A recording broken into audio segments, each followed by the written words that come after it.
Bismillahirrahmanirrahim. Assalamualaikum warahmatullahi wabarakatuh. Nama Yulfa Maya Fadila, NIM 1914020090. Perwakilan dari kelompok 10 yang akan melanjutkan pembahasan sebelumnya, yaitu pembahasan saya pada poin C, yaitu fungsi motivasi dalam belajar. Yang pertama, motivasi sebagai pendorong perbuatan. Pada mulanya, anak didik tidak ada hasrat untuk belajar, tetapi karena ada sesuatu yang dicari, muncullah minatnya untuk belajar. Nah, sikap itulah yang mendasari dan mendorong ke arah sejumlah perbuatan dalam belajar. Yang kedua, motivasi sebagai penggerak perbuatan. Dorongan psikologis yang melahirkan sikap terhadap anak didik itu merupakan suatu kekuatan yang tak terbendung, yang kemudian terjelmah dalam bentuk gerakan psikofisis. Yang ketiga, motivasi sebagai pengarah perbuatan. Anak didik yang mempunyai motivasi dapat menyeleksi mana perbuatan yang harus dilakukan dan mana perbuatan yang harus diabaikan. Sesuatu yang akan dicari anak didik merupakan tujuan belajar yang akan dicapainya.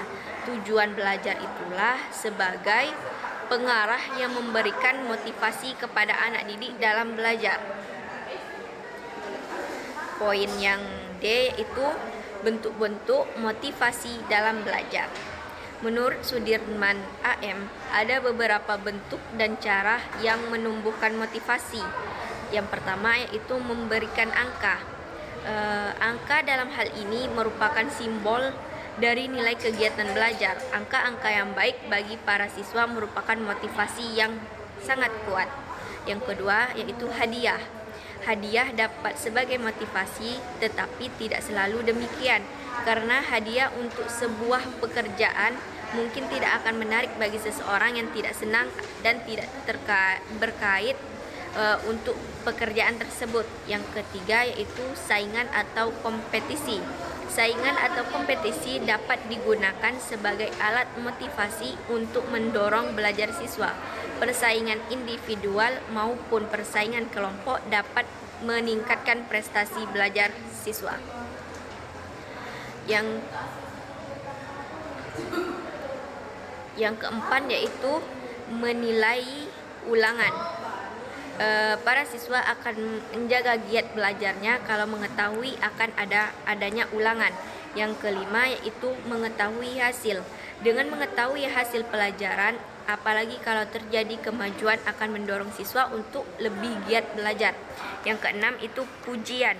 Apabila ada siswa yang sukses atau berhasil menyelesaikan tugasnya dengan baik, perlu diberikan pujian. Pujian ini adalah bentuk reinforcement yang positif sekaligus merupakan motivasi. Yang ketujuh yaitu hukuman. Hukuman sebagai reinforcement yang negatif, tetapi kalau diberikan secara tepat dan bijak akan menjadi alat motivasi. Oleh karena itu, guru harus memahami prinsip-prinsip pemberian hukum.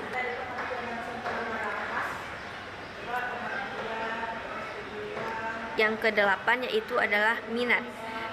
Motivasi erat hubungannya dengan minat. Motivasi muncul karena adanya kebutuhan. Begitu juga dengan minat. Sehingga tepatlah pada minat merupakan alat motivasi yang pokok dalam proses belajar. Yang kesembilan itu ada tujuan yang diakui.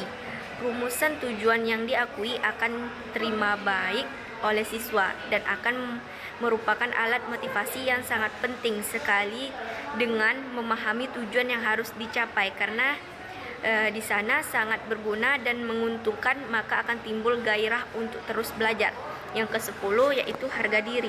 Menumbuhkan kesadaran kepada siswa agar merasakan kepentingan tugas dan menerimanya sebagai tantangan, sehingga bekerja keras dengan mempertahankan harga dirinya adalah salah satu bentuk motivasinya yang cukup penting.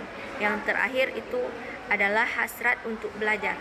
Hasrat untuk belajar adalah unsur kesengajaan, ada maksud untuk hal yang lebih baik bila dibandingkan segala sesuatu kegiatan yang tanpa maksud. Mungkin cukup sekian dari saya. Saya akhiri, wassalamualaikum warahmatullahi wabarakatuh.